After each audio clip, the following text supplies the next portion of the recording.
Power star Pawan Kalyan, Harish Shankar కాంబినేషన్లో ఉస్తాద్ భగత్ సింగ్ తెరకెక్కుతున్న సంగతి తెలిసిందే. అయితే స్టార్టింగ్లో జెట్ స్పీడ్లో షూటింగ్ జరుపుకున్న ఈ సినిమా గత కొన్ని రోజులుగా జరుపుకోవటం లేదు. ప్రస్తుతం పవన్ రాజకీయంగా బిజీగా ఉండటంతో ఇప్పట్లో ఈ సినిమా షూటింగ్ తిరిగి మొదలు కావటం అనుమానమేనంటూ ప్రచారం జరుగుతోంది.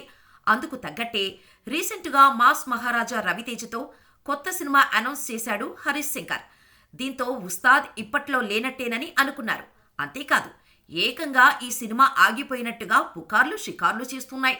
కానీ బాలయ్య అన్స్టాపబుల్ షోలో రూమర్స్ కు చెక్ పెట్టేశాడు హరీష్ శంకర్. అన్స్టాపబుల్ షోకి గెస్ట్ గా వెళ్లిన హరీష్ లేటెస్ట్ ప్రోమోలో ఉస్తాద్ భగత్ సింగ్ పై చేసిన కామెంట్స్ వైరల్ అవుతున్నాయి.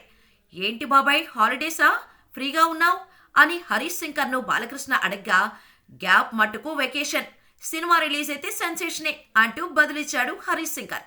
దీంతో ఇది ఉస్తాద్ భగత్ సింగ్ గురించేనని అంటున్నారు. అలాగే పవన్ కళ్యాణ్ గ్యాప్ను ఉద్దేశించి హరీష్ ఇలా కామెంట్స్ చేశాడనే టాక్ కూడా నడుస్తోంది. ఏదేమైనా గబ్బర్ సింగ్ తర్వాత పుష్కర కాలానికి సెట్ అయిన ఈ పవర్ఫుల్ కాంబోపై భారీ అంచనాలు ఉన్నాయి. ప్రస్తుత పరిస్థితుల దృష్ట్యా ఉస్తాద్ షూటింగ్కు బ్రేక్ పడొచ్చు, కానీ సినిమా ఎప్పుడు రిలీజ్ అయినా సెన్సేషన్ క్రియేట్ చేయడం పక్కా. ఇదే విషయాన్ని గ్లింప్స్తో చెప్పేశాడు హరీష్ శంకర్. మరి ఉస్తాద్ భగత్ సింగ్ ఎప్పుడు కంప్లీట్ అవుతుందో చూడాలి.